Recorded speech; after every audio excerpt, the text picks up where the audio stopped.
for fantasy. Take the time and you'll get what you need.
You're listening to the Alchemical Tech Revolution, and I am your host, Wayne McRoy.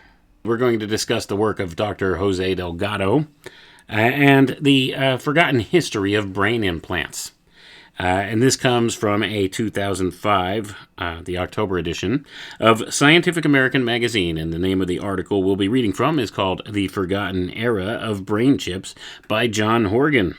So, what do we know about Delgado? Well, let's read this again, and we'll give you a little bit of a background of the gentleman. His name was Jose Delgado, a pioneer of brain implant technology, and he was perhaps most famous for halting a charging bull by merely pressing a button on a device that sent signals to the animal's brain.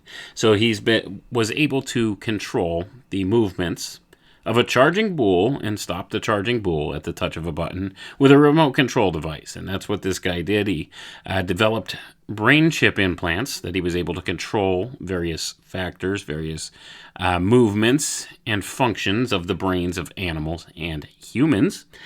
So this was, an important discovery in the scientific fields.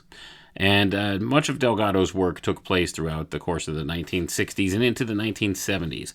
And in the early 1970s, he began to become criticized by other scientists because of the concerning nature of this research. And therefore, he moved from the U.S. to Spain in 1974, and slowly his name started disappearing out of the various public accreditations of the scientific journals and the academic institutions. So from there, he began to retire somewhat. So, at least from the public view, right?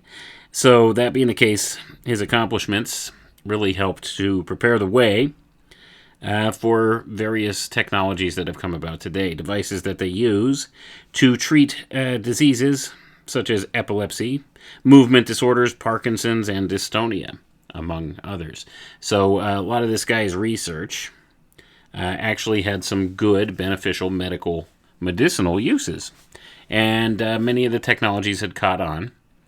And how much further have we come since this time? Now, when Delgado was doing these experiments with the animals, being able to remote control the animals and such, this was the early 1970s, so you're going back 50 years. 50 years. Imagine the advancements that have since been made. within this type of research. But let's get into the reading here. We'll get directly into the article. I don't want to waste any more time, having had all those issues with the stream here. So let's get into it. In the early 1970s, Jose Manuel Rodriguez Delgado, a professor of physiology at Yale University, was among the world's most acclaimed and controversial neuroscientists.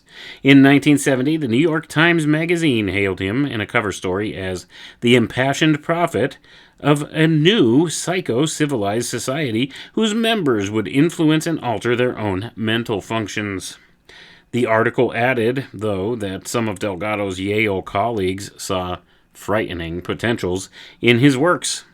Delgado, after all, had pioneered the most unnerving of technologies, the brain chip, an electronic device that can manipulate the mind by receiving signals from and transmitting them to neurons. Long the MacGuffins of science fiction, from The Terminal Man to The Matrix, brain chips are now being used or tested as treatments for epilepsy, Parkinson's disease, paralysis, blindness, and other disorders. Decades ago, Delgado carried out experiments that were more dramatic in some respects than anything being done today. He implanted radio-equipped electrode arrays, which he called stimocievers, in cats, monkeys, chimpanzees, gibbons, bulls, and even humans, and he showed that he could control subjects' minds and bodies with the push of a button. Yet, after Delgado moved to Spain in 1974, his reputation in the U.S. faded, not only from public memory, but from the minds and citation lists of other scientists. He described his results in more than 500 peer-reviewed papers and in a widely reviewed 1969 book, but these are seldom cited by modern researchers. In fact, some familiar with his early work assume he died. But Delgado, who recently moved with his wife, Caroline, from Spain to San Diego, California, is very much alive and well, and he has a unique perspective on modern efforts to treat various disorders by stimulating specific areas of the brain. And I'm going to pause for a moment there, folks. Remember, this was written in 2005. So since then, I'm sure Delgado has probably passed on, because that was 17 years ago, and I believe he was 90 years old as of this writing. So it's very likely he's since passed on. Almost a certainty. But at any rate, we could see here, this guy did some prolific work, and much of his work disappeared from the literature, strangely enough. Right? Isn't that odd? That much of his work disappeared from the literature and, has been since forgotten in some ways by most. So even though they don't cite his work, he did have a vast influence on the field. But let's continue reading here. Born in 1915 in Ronda, Spain, Delgado went on to earn a medical degree from the University of Madrid in the 1930s. Although he has long been dogged by rumors that he supported the fascist regime of Francisco Franco, he actually served in the medical corps of the Republican Army, which opposed Franco during Spain's Civil War, while he was a medical student. After Franco crushed the Republicans, Delgado was detained in a concentration camp for 5 months before resuming his studies. He originally intended to become an eye doctor like his father, but a stint in a physiology laboratory,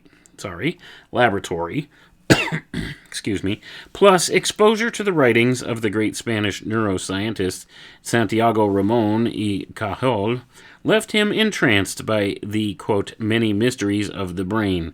How little was known then. How little is known now, end quote. Delgado was particularly intrigued by the experiments of Swiss physiologist Walter Rudolf Hess. Gonna pause for a moment there, folks. Do you recognize the name of Rudolf Hess? Pay close attention. That might be important later. You could look up Rudolf Hess later. You probably did not see that coming. But that's beside the point. Let's go ahead and continue reading here. Hess had demonstrated that he could elicit behaviors such as rage, hunger, and sleepiness in cats by electrically stimulating different spots in their brains with wires. In 1946, Delgado won a year-long fellowship at Yale. In 1950, he accepted a position in its Department of Physiology, then headed by John Fulton, who played a crucial role in the history of psychiatry.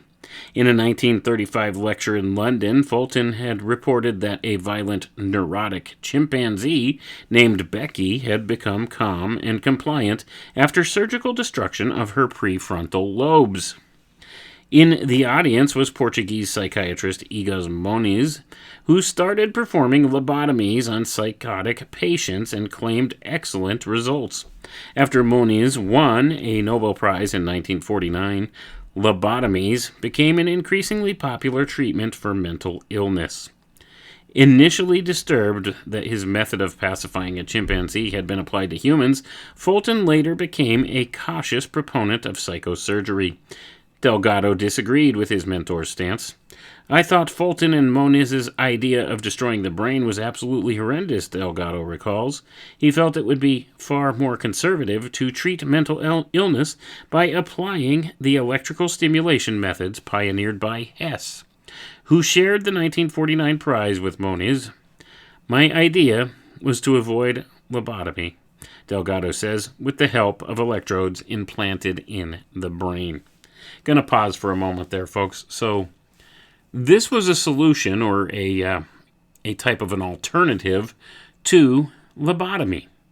Okay, that's what Delgado started out looking at. He thought that by using these chips that electrically stimulate the brain, he could go ahead and circumvent a lobotomy. So this is where he began his avenue of thought with this. So lobotomy was quite the craze back at that time because they had discovered a couple of things where, if you removed part of the prefrontal lobes, it tended to calm a person down, right? Made them non-reactive, non-emotional, pacified their behaviors in many ways. So this was a popular type of a treatment at the time. And this was a time that was horrific for anybody with mental illness during the 1940s and 50s. Horrific. This was the time when, asylums were still a thing and various things like that. So it was kind of in its early days. Psychiatry was really in its infancy at that time still.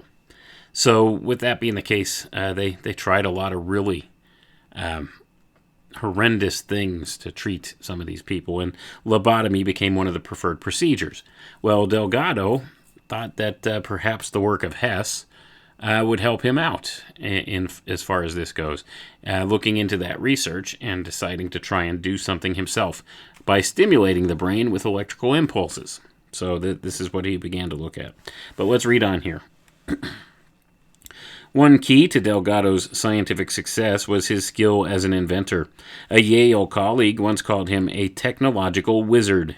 In his early experiments, wires ran from implanted electrodes out through the skull and skin to bulky electronic devices that recorded data and delivered electrical pulses. This setup restricted subjects' movements and left them prone to infections. Hence, Delgado designed radio-equipped stimocievers as small as $50 that could be fully implanted in subjects. His other inventions included an early version of the cardiac pacemaker and implantable chematrodes that could release precise amounts of drugs directly into specific areas of the brain. And I'm going to pause for a moment right there, folks. Does that sound like a familiar technology these days? Imagine how far it's progressed since then, because this is going back 50 plus years that he was working on this. So with that being the case, we could see that perhaps we've come a very long way from there. So if that's the case, imagine the things that they're able to do now.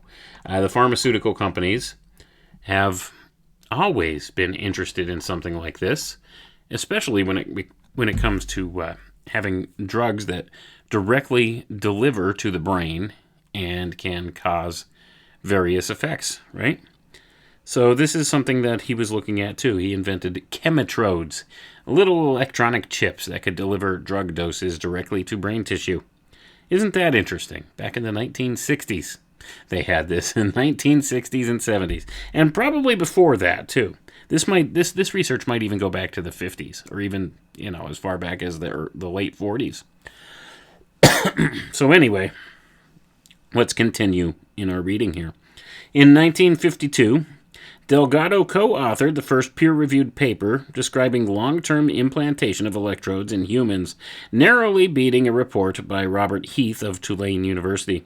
Over the next 2 decades, Delgado implanted electrodes in some 25 human subjects, most of them schizophrenics and epileptics, at a now-defunct mental hospital in Rhode Island.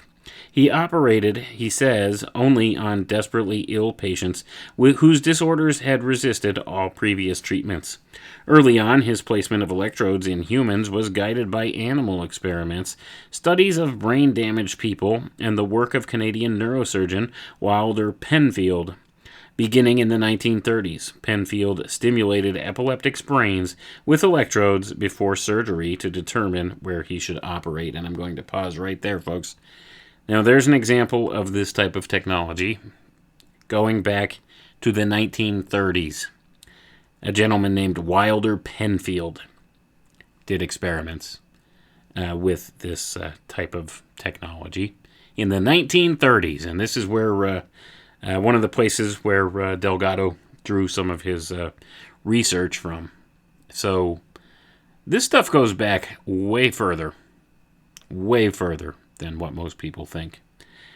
So there is an entire historical narrative here, a kind of hidden underground stream of knowledge that has been performed with the advent of brain chips and electrical stimulation of the brain. This is a commodity that's been known for some time, and it's kind of gone on behind closed doors in many regards. And many of the early experiments, and the experiments of Delgado in particular, don't really get cited as sources too much, do they? They don't get mentioned. He kind of fell off of the radar in the mid-1970s and has since disappeared. His work has disappeared. It has largely gone uncredited, undiscussed, not talked about. You gotta wonder why, right? But let's continue reading here.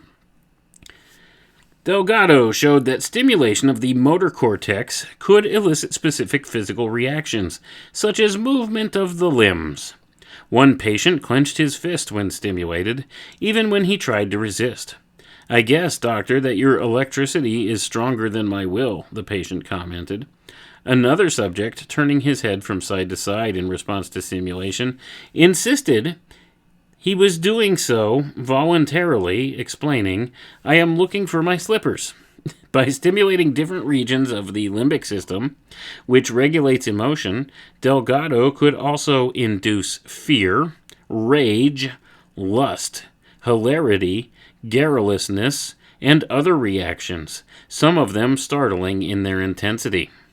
In one experiment, Delgado and 2 collaborators at Harvard University stimulated the temporal lobe of a 21-year-old epileptic woman while she was calmly playing a guitar. In response, she flew into a rage and smashed her guitar against a wall, narrowly missing a researcher's head. And I'm going to pause there for a moment, folks. Think about the implications of this. By stimulating certain sections of the brain, different regions of the limbic system, with electrical impulses, Delgado was able to incite different emotions in people, and he could do this via remote control. How much further advanced do you think this technology is since then? This is the 1950s. The 1950s this was being done. 50s, 60s, and into the 70s. That's what they're talking about here when they're talking about Delgado's work. Now, what he's done since the 70s, I don't know if they'll touch upon that here, or if anything's even known about that. Maybe some of the research that's been developed from his techniques and technologies here has become classified in some program or another. I wouldn't doubt it. But let's go ahead and read on here. Perhaps the most medically promising finding was that stimulation of a limbic region called the septum could trigger euphoria, strong enough in some cases to counteract depression and even physical pain. Delgado limited his human research, however, because the therapeutic benefits of implants were unreliable. Results varied widely from patient to patient and could be unpredictable, even in the same subject. In fact, Delgado recalls turning away more patients than he treated, including a young woman who was sexually promiscuous and prone to violence and had repeatedly been confined in jails and mental hospitals. Although both the woman and her parents begged Delgado to implant electrodes in her, he refused, feeling that electrical stimulation was too primitive for a case involving no discernible neurological disorder. And I'm going to pause there for a moment, folks, so you could see that he claimed he only did his experiments on a select few people who all other forms of therapy had failed for, and he was very selective in who he targeted. So you have to wonder, why would he outright refuse to even try to treat a woman like this that was so much begging for his help? Why would he turn them away? You have to wonder these things, right? But anyway, and maybe he only had some very strict criteria that he stuck to for these things. So let's continue on and see what else this has to say. Delgado did much more extensive research on monkeys and other animals, often focusing on neural regions that elicit and inhibit aggression. In one demonstration, which explored the effects of stimulation on social hierarchy, he implanted a stimoceiver in a macaque bully. He then installed a lever in the cage that, when pressed, pacified the bully by causing the stimoceiver to stimulate the monkey's caudate nucleus, a brain region involved in controlling voluntary movements. A female in the cage soon discovered the lever's power and yanked it whenever the male threatened her. Delgado, who never shied from anthropomorphic interpretations, wrote, "The old dream of an individual overpowering the strength of a dictator by remote control has been fulfilled, at least in our monkey colonies." Delgado's most famous experiment took place in 1963 at a bull breeding ranch in Cordoba, Spain. After inserting stimocievers into the brains of several fighting bulls, he stood in a bull ring with one bull at a time, and by pressing buttons on a handheld transmitter, controlled each animal's actions. In one instance, captured in a dramatic photo, Delgado forced a charging bull to skid to a halt only a few feet away from him by stimulating its caudate nucleus. The New York Times published a front-page story on the event, calling it, quote, "the most spectacular demonstration ever performed of the deliberate modification of animal behavior through external control of the brain," end quote. Other articles hailed Delgado's transformation of an aggressive beast into a real-life version of Ferdinand the Bull, the gentle hero of a popular children's story. In terms of scientific significance, Delgado believes his experiment on a female chimpanzee named Patty deserved more attention. Delgado programmed Patty's stimoceiver to detect distinctive signals called spindles spontaneously emitted by her amygdala. Whenever the stimoceiver detected a spindle, it stimulated the central gray region of Patty's brain, producing an aversive reaction, that is, a painful or unpleasant sensation. After 2 hours of this negative feedback, Patty's amygdala produced 50% fewer spindles. The frequency dropped by 99% within 6 days. Patty was not exactly a picture of health. She became quieter, less attentive, and less motivated during behavioral testing, Delgado wrote. He nonetheless speculated that this automatic learning technique could be used to quell epileptic seizures, panic attacks, or other disorders characterized by specific brain signals. Delgado's research was supported not only by civilian agencies, but also by military ones, such as the Office of Naval Research. but never, Delgado insists, by the Central Intelligence Agency, as some conspiracy theorists have charged. Gonna pause there for a moment, folks. You better believe if the Office of Naval Intelligence or the any of those types of groups had their fingers in this, you better believe the CIA was getting something out of it, regardless of what Delgado insists, right? That's a stark admission right there, and that's they always got to get their dig in on conspiracy theorists about this stuff, don't they? Look at the world around you, folks. Is there any doubt in your mind that some people's minds are being manipulated in some way, shape, or form? I have no doubt. I think we're all being manipulated in certain ways, and it just goes to show. Let's always try to deflect the blame away, right? It's the whole plausible deniability factor here. The technologies exist. The techniques exist. Mind control's a real thing. It's been going on from time immemorial, and they've perfected it pretty well. And now they have a lot of technological means to enhance the techniques that they've learned from the ancient mystery schools and the various secret society groups that have brought forward these teachings.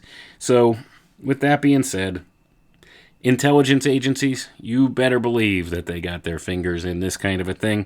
So regardless of what he says here, even though it's readily admitted the military is involved, the Office of Naval Research, but it says it denies the fact the intelligence agencies are involved.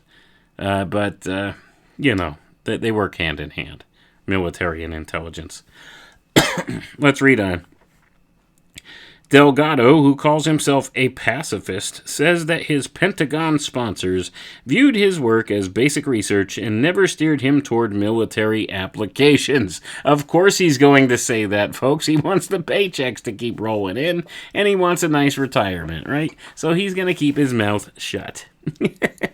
Let's read on here.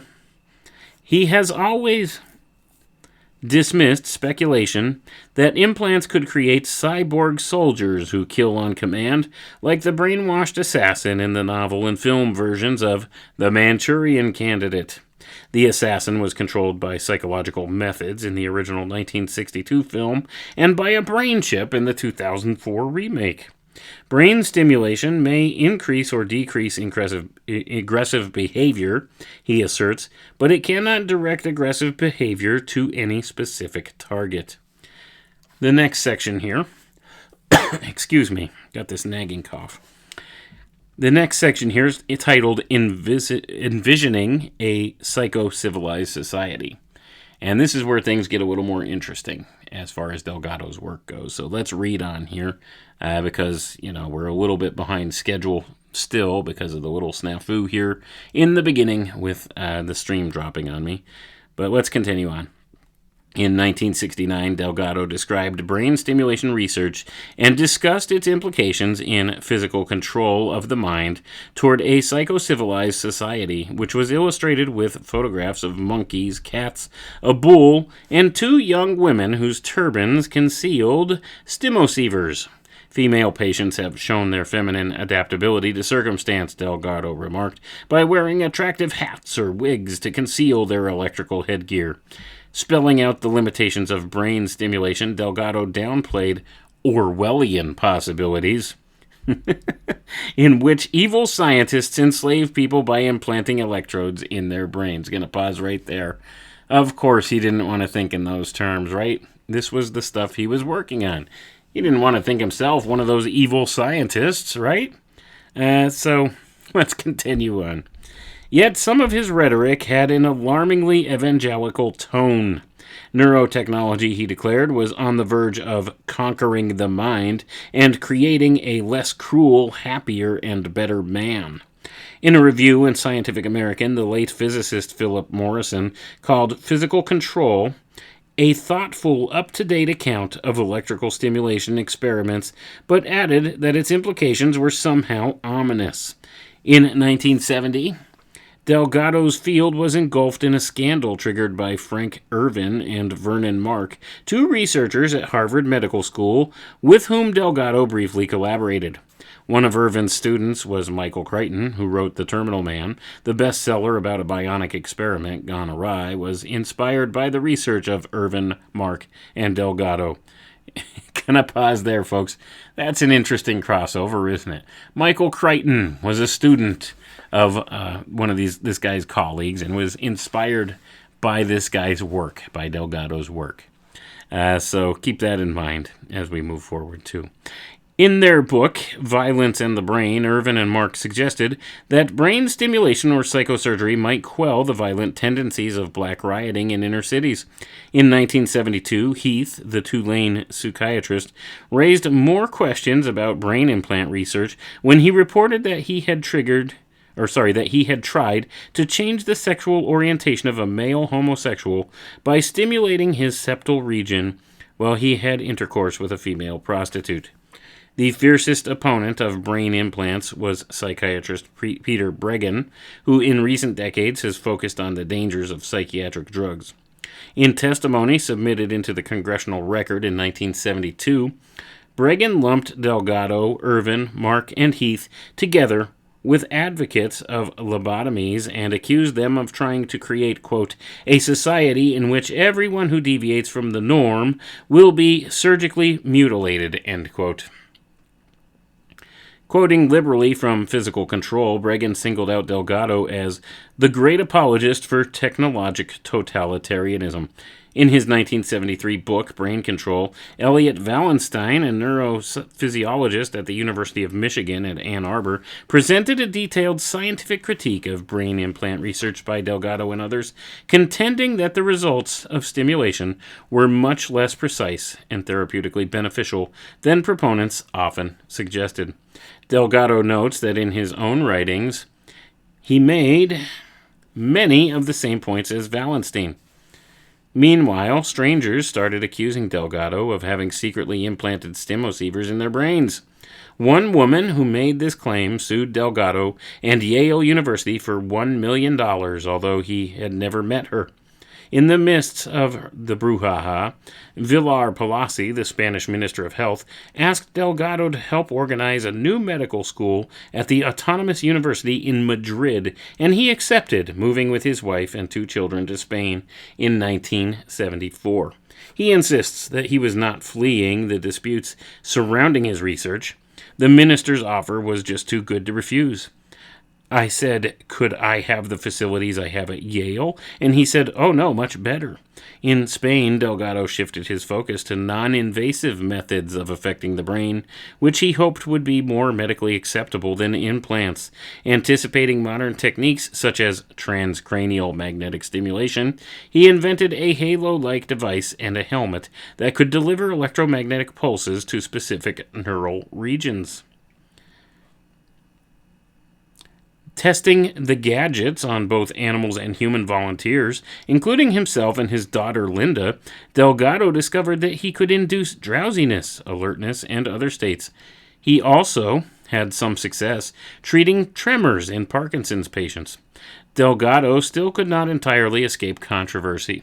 In the mid-1980s, an article in the magazine Omni and documentaries by the BBC and CNN cited Delgado's work as circumstantial evidence that the U.S. and Soviet Union might have secretly developed methods for remotely modifying people's thoughts. Noting that the power and precision of electromagnetic pulses decline rapidly with distance, Delgado dismisses these mind control claims as, quote, science fiction, end quote. And I'm going to pause right there for a moment, folks. This is not science fiction. This is a proven commodity now. But in the 1980s, most people didn't know about this stuff. So this was kind of a compelling argument at the time. And of course, Delgado is going to come out and say, oh, yeah, that's nonsense. Electromagnetic pulses, they decline rapidly with distance. Well, in today's modern world, we don't really have that problem, do we? When there's some type of a transmitter device or carrier device everywhere. So that's not really a problem at this point. Plus, like I said, a lot of these technologies, these remote control technologies, this remote mind-altering radio frequency technology, is a real accepted commodity. We've seen the patents become declassified and come forward now since this time. And we know that that's a real thing. So even though Delgado says, yeah, that's not really a thing, guess what, folks? He's been proven wrong since then. Like openly, publicly. So that being the case, he may have dismissed it at the time as science fiction, but I assure you it's not. And you could always rest assured that anything that is science fiction today will be science fact tomorrow, because that's the way that these people operate, right? Let's continue on. Except for these flashes of publicity, however, Delgado's work no longer received the attention it once had. Although he continued publishing articles, especially on the effects of electromagnetic radiation on cognition, behavior, and embryonic growth, many appeared only in Spanish journals. Moreover, brain stimulation studies back in the U.S. bogged down in ethical controversies, grants dried up, and researchers drifted to other fields. Notably, psychopharmacology, which seemed to be a much safer, more effective way to treat brain disorders. And get that. A more effective way to treat brain disorders than the brain stimulation or surgery. Pharmaceuticals, folks. I'm going to pause for a moment. Pharmaceuticals. Where's all the money at now? Well, of course, it's in the pharmaceuticals. That's who has all the money, right? These big pharmaceutical companies, big pharma, they got their say. So, they steered people away from these types of things as far as in the mainstream medical field. Now they will use pharmaceutical methods to control people's behaviors or alter people's behaviors. And they won't use something like electrical stimulation of the brain. Although these technologies, I'm sure, probably would have their effective uses in that way, but there's not as much profit to be made in a one-time implantation of a device than there would be for the continued selling of a pharmaceutical drug over and over and over again to a patient for life, and creating new problems as side effects of that drug, and therefore getting the patient to buy into other drugs to counteract the side effects of the one drug. It's a never-ending loop. It's a never-ending vicious cycle, right? But anyway, I digress on that. Let's continue reading here. Only in the past decade has brain implant research revived, spurred by advances in computation, electrodes, microelectronics, and brain scanning technologies, and by a growing recognition of the limits of drugs for treating mental illness. Delgado, who stopped doing research in the early 1990s but still follows the field of brain stimulation, believes modern investigators fail to cite his studies not because he was so controversial, but simply out of ignorance. After all, most modern databases do not include publications from his heyday in the 1950s and 1960s. He is thrilled by the resurgence of research on brain stimulation because he still believes in its potential to liberate us from psychiatric diseases and other innate aggression. In the near future, he says, I think we will be able to help many human beings, especially with the non-invasive methods. Delgado's successors have faced some of the same questions that he did about possible abuses of neurotechnology. Some pundits have expressed concern that brain chips could allow a controlling organization to hack into the wetware between our ears, as New York Times columnist William Safire put it. An editorial in Nature recently expressed concern that officials in the Defense Advanced Research Projects Agency, a major funder of brain implant research, have openly considered implanting brain chips in soldiers to boost their cognitive capabilities. Meanwhile, some techno enthusiasts, such as British computer scientist Kevin Warwick, contend that the risks of brain chips are far outweighed by the potential benefits, which will include instantly downloading new languages or other skills, controlling computers and other devices with our thoughts, and communicating telepathically with one another. And I'm going to pause for a moment right there, folks. This is all a setup for transhumanism. Do you see this in this article back in 2005? And even going back to these types of researches that Delgado was doing back in the 1950s and even the stuff prior to that. It's all part of the rollout of the transhumanist agenda, the transhumanist notion here.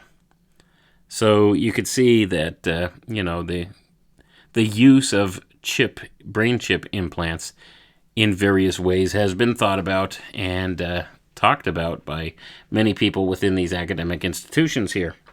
So they're gearing up for this rollout of this thing. And this article, remember, keep in mind, this was written in 2005, 17 years ago, and we've seen so much more of this type of technology emerge in the years since, haven't we? And be acknowledged, like, publicly, out in the open. Whereas before, it was kind of behind closed doors, it was hidden away from the public, not really discussed much. But now we see the push is on for these neurotechnologies, and especially nano-neurotechnologies. We're getting there. I don't know if they talk about that in this article or not, but we're going to continue on here with the reading, so let's get right back to it.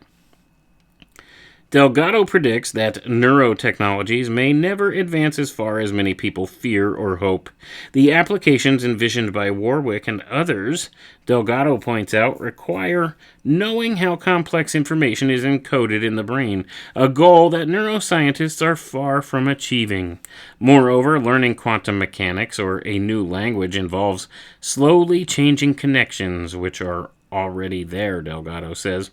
I don't think you can do that suddenly. Brain stimulation, he adds, can only modify skills and capacities that we already possess. But Delgado looks askance at the suggestion of the White House Council on Bioethics and others that some scientific goals, particularly those that involve altering human nature, should not even be pursued. To be sure, he says, technology has two sides, for good and for bad, and we should do what we can to avoid the adverse consequences. We should try to prevent potentially destructive technologies from being abused by authoritarian governments to gain more power or by terrorists to wreak destruction. But human nature, Delgado asserts, echoing one of the themes of physical control, is not static but dynamic, constantly changing as a result of our compulsive self-exploration. Can you avoid knowledge? Delgado asks. You cannot. Can you avoid technology? You cannot. Things are going to go ahead in spite of ethics, in spite of your personal beliefs, in spite of everything. And I don't think Delgado's wrong about that, folks. These things continue on, right? These technologies are going to be developed one way or another, whether we are on board with them or not, whether we truly feel that this is an ethical thing to do or not, whether or not we're concerned about the implications of the negative use of these or not. There's always going to be that mad scientist out there that decides they want to try it just because they want to push the bounds of human knowledge and understanding.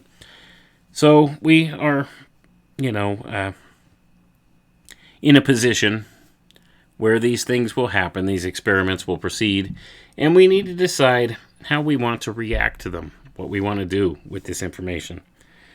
Let's continue through the article here, and we're almost finished, and we'll wrap it up rather quickly here. So let's look here. Brain implants today. When Jose Delgado and a few other intrepid scientists first began exploring the effects of implanting electrodes in the brain half a century ago, they could not foresee how many people would one day benefit from this line of research. By far, the most successful form of implant, or neural prosthesis, is the artificial cochlea.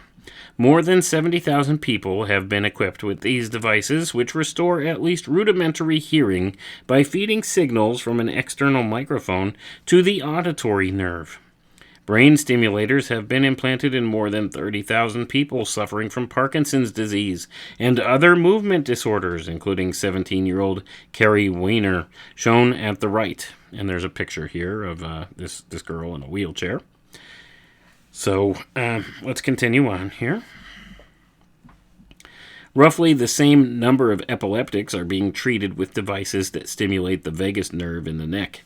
Work on other prostheses is proceeding more slowly. Clinical trials are now underway to test brain and vagus nerve stimulation for treating disorders such as depression, obsessive-compulsive disorder, panic attacks, and chronic pain.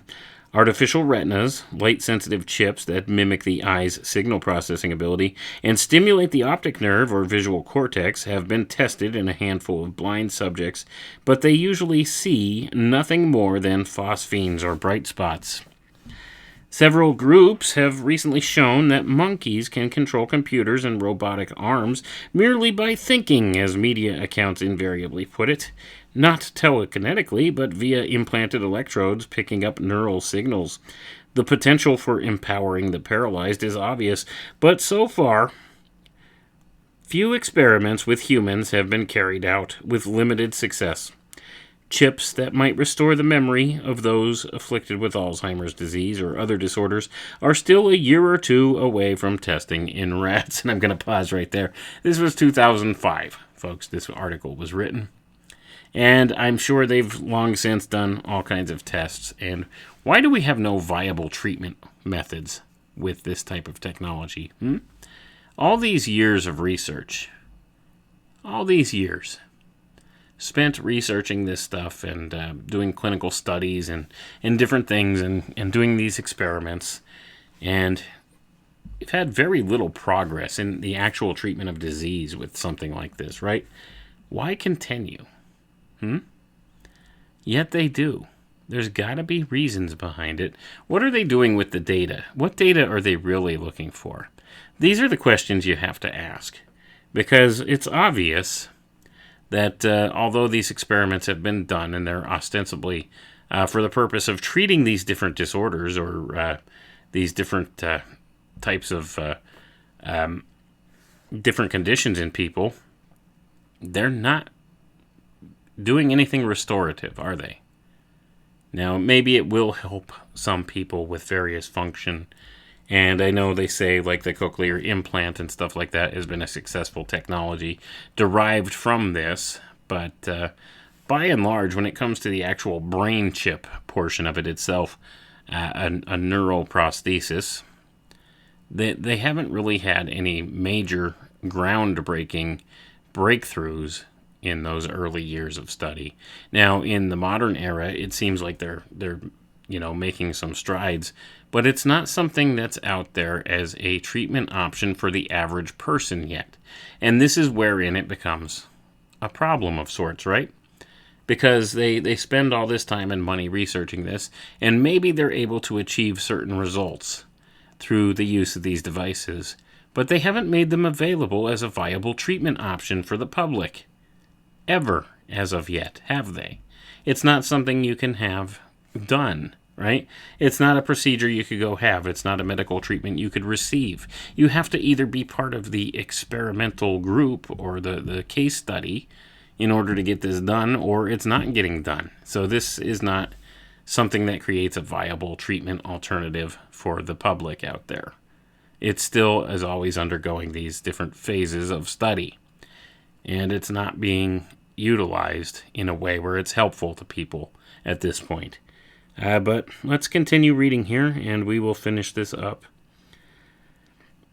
So, the potential market for neural prostheses is enormous. An estimated 10 million Americans grapple with major depression.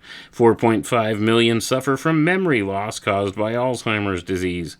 More than 2 million have been paralyzed by spinal cord injuries, amyotrophic lateral sclerosis, and strokes, and more than 1 million are legally blind.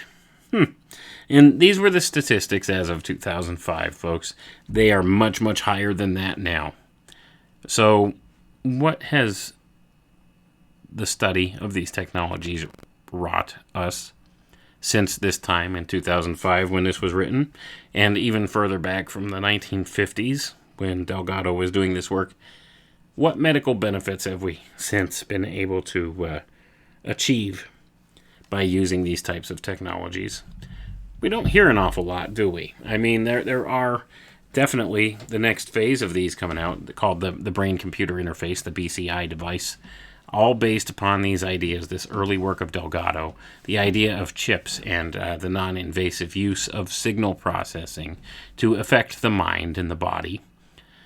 So all these things have a firm foundation they're built upon, but they still, in the advent of their study, going back as far, according to this article here, going back as far as early as the 1920s and 30s, when you get down to brass tacks here, when they were studying the electrical stimulation of the brain.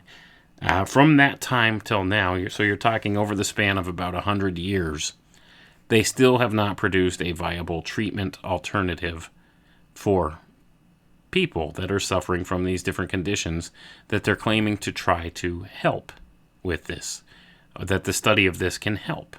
What have they learned to do, though? Well, ostensibly, they've learned how to remotely control movements of animals and been able to induce all kinds of different emotions in animals and humans through the use of these types of technologies. Imagine how far they've been able to hone that now, especially thinking about the way that our technological world is set up now. What kind of a system's in place? What can they do with this technology now that they weren't able to in the early phases of it? Think about that. And then you have to wonder, why don't we hear more about this? About things like neuroprosthetics, about these BCI devices. We do hear a little bit about it if you follow any kind of science news. I mean, you know, they'll tell you that they're able to hook up a type of an interface, a surgical solution here where they could implant a chip or something in a person's brain and they could control a mouse on a computer screen, right? We've seen these things. But these technologies go back a long time now. I mean, you're talking... It doesn't seem like we see in the mainstream where these things have advanced all that much since the 1960s, right? Delgado was doing the experiment with the bull in the 1960s. He was able to remotely control a bull in the 1960s.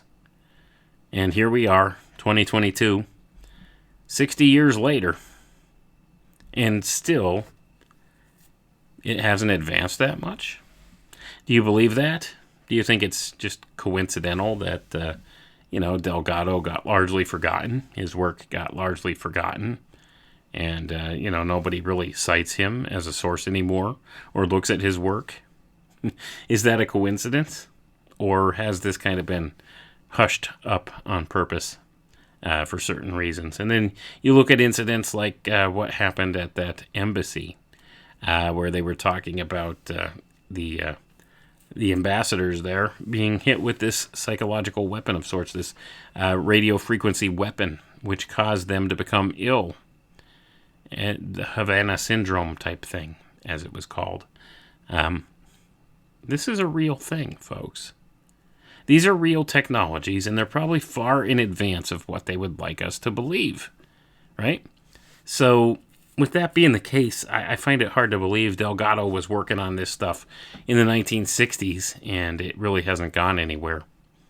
That's just not logical on the face of it, especially when you have the military involved in funding it, and places like DARPA interested in his research and going back and looking at it. So, something has been done with this technology. Something is being done with this technology, and we have things today like Neuralink, right?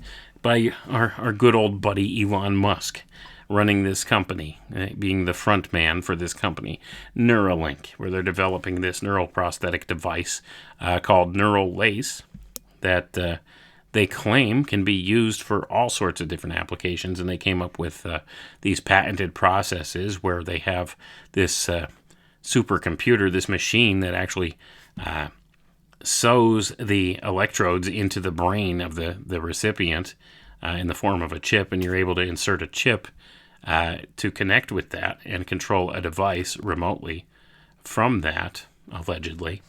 And they're able to do many things with it this is what they claim, right? And they haven't released much information to the public about it. And they're not going to. And here's the big key right there. Neuralink is not the only company working on this stuff. There's others. And they're kind of doing it more quietly behind the scenes, but they also get military funding And they're using all these same type of techniques and technologies, many of which were pioneered by Delgado, right? When you look at the brain chip application of these things and the electrical stimulation of different regions of the brain, and then you get involved with stuff like where DARPA got involved with the Human Brain Project, the Brain Project. They're one of the primary funders of this, and they're trying to map the neural pathways of the brain. And, I think they claim to be pretty far along with that. They claim to have better understanding than we've had before of how brain function works. And who knows what's really going on in the auspices of special access programs out there under the direction of the military-industrial complex via places like DARPA and the Office of Naval Research, which Delgado admits to having been funded by and working for. So, with that being said, it's hard to tell what the reality is today with these technologies. But rest assured, we're going to see more of it in the very near future, because this is all part of the push towards transhumanism. So you're going to hear the term neuroprosthetics a lot more. You're going to see them pushing the narrative. We could get paralyzed people to walk again. We could help the blind to see. We could do all these miracles with this technology. And this is the promissory note that they're going to give us in order to make this sound like a feasible thing for people. Make it sound attractive for people. And they're going to offer the ability to enhance your own cognition and intelligence through artificial means, through a brain chip. This is all part of the push for transhumanism too. So, and they'll use the argument that it's the ethical thing to do, because you see, if we have these devices that could vastly improve human ability for people that have some type of a disability, well, should not we make this same thing that offers beyond human capacity to regular people that don't have these disabilities? Would that not be the ethical thing to do? They should have equal opportunity, right? You see how they have to, include the inclusivity factor to all of this. So that's why the medical model is going to be transforming from a disease management model, which it is now, to an enhancement model. And the insurance companies are working on this. They've been working hard on this. They've had different think tanks come up with documentation for this and figure out how are we going to pivot when this happens, because they're all banking on the transhumanist future, this enhancement model of medicine. That's what's coming in the future, folks. And this is all part of it. And the neuroprosthetic device angle of it all is going to be one of the keys for this, because they're going to claim to be able to enhance your intelligence and enhance your human capabilities, your cognition, give you this access from a brain chip directly to the internet, from your brain to the internet. You could be able to know anything in an instant, right? So they're going to give you this promise that this will be something that's feasible, and that anybody that's not on board for receiving the brain chip, well, they're going to be left behind, right? Excuse me. That this is going to be the evolution of mankind to the next level.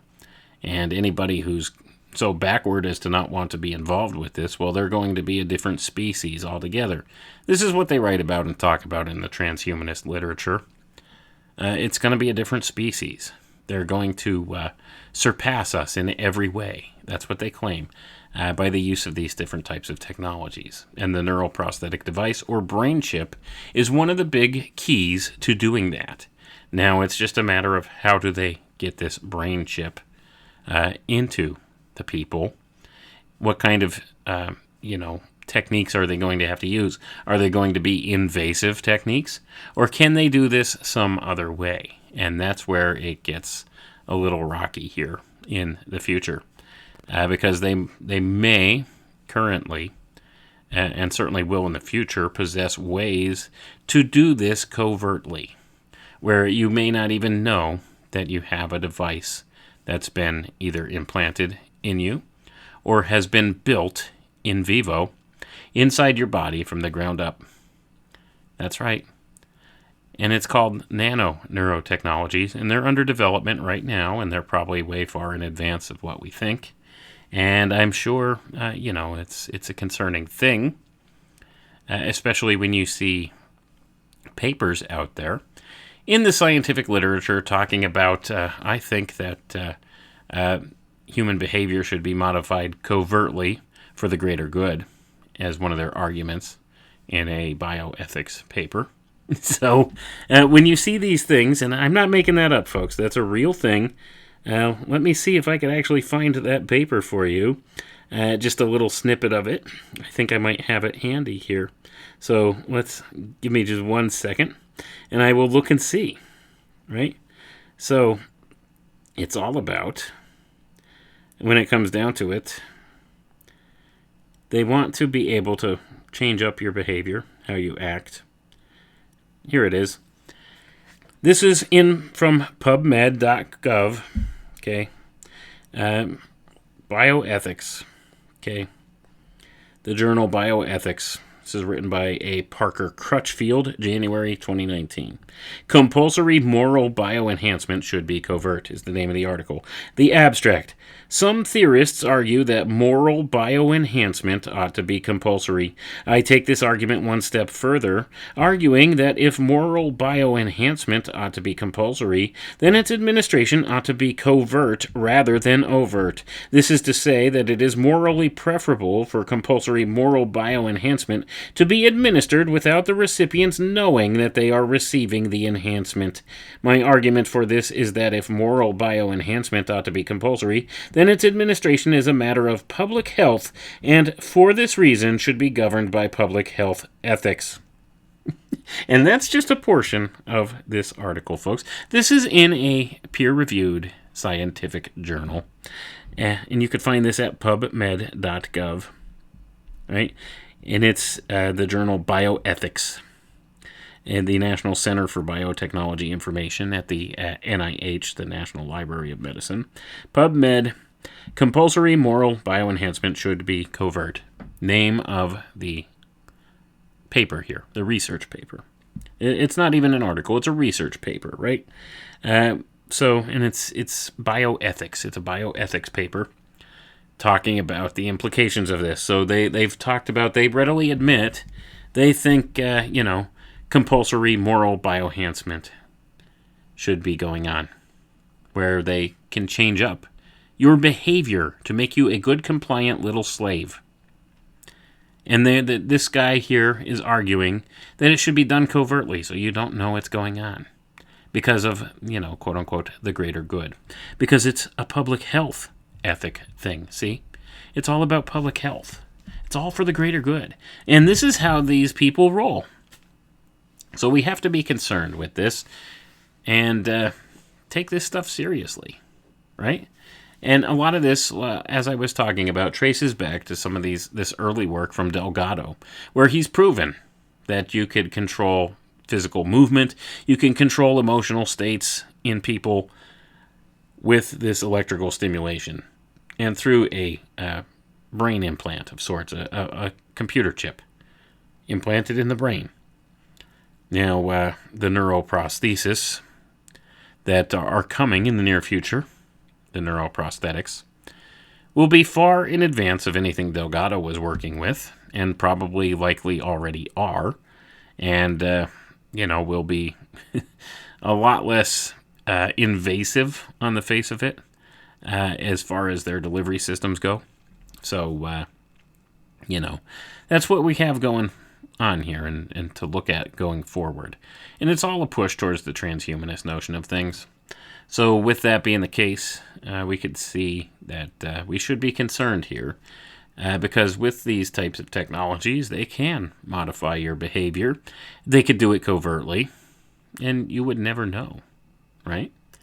And that's the bottom line here. So how many of us are being manipulated in this way? Is it possible it could be going on now? What kinds of technologies do they have? And what exactly could be done with these? So we could see by going back, looking at Delgado's work in the 1960s, when he was able to pull this stuff off via remote control with a brain chip in different test subjects, then, 60 years ago. Imagine what can be done now. And think about the implications thereof. And think about those people in charge of these technologies, or who have a vested interest in utilizing these technologies in some certain way. Think about that. Think about the government regime that we're now living under. All the things that have been done here the past 2.5, going on 3 years now, to mankind as a whole. And think about the implications of mind control technology of this sort. And remember, when you go back and look at this early research, we could see many of the concepts have been proven out. Proof of concept. Delgado demonstrated proof of concept way back 60 years ago. And now they have much more efficient means and methods of producing these types of technologies, and they have a lot more data to work with. They know what they're doing more, even more so. They've kept a lot of his work hidden for years. Not really hidden. It's still out there in the public arena, but it's not really talked about, right? It's kind of fallen to the wayside and been forgotten about, and it's been done this way on purpose. It's kind of been censored out of the public viewpoint for the longest time. But we're coming to a point now where this type of research is going to be pivotal in moving forward for many of these transhumanist pushers out there. And this is the kind of stuff they look at. These are the kinds of technologies that they really want to implement. They think it's going to be for the greater good. It's going to be the next step in human evolution. This is where we need to go. We need to merge our mind with the machine and become one with the machine. That's the only way forward. That's the only way towards the post-human dream here. The advancement of man beyond who he is and what he is. And it's the great lie from the Garden of Eden, folks, that man can be as God, right? It always ties back to that, always has, always will. And these technologies are just one more method of doing that. Anyway, I wanted to thank you all for listening tonight. I'm going to let it go right there, and we will catch you next time. Have a good night, everyone. Thanks for listening.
Introducing the new home for free speech, Free World FM, the alternative to the alternative. Keep on talking in the free world. That's freeworld.fm. Coming soon.